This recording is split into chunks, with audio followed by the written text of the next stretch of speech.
ఏటేటో మాట్లాడుకుంటున్నారా? మన గురించి మాట్లాడుతుంటే మనం ఫేమస్ అయిపోయినట్టేనే. ఒరే, నీకు నాకు ఏదేదో ఉన్నట్టు మాట్లాడుకుంటున్నారా?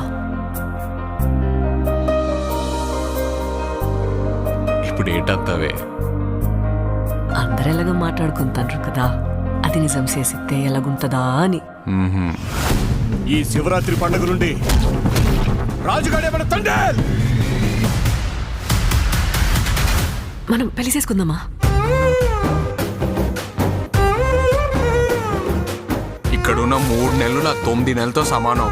అంటే రోజుకి 3 రోజులు లెక్కరా. వద్దు రాజు, నువ్వు ఇంటికి వెళ్ళొద్దు. అలా గుండుకే నేను వదిలేనే.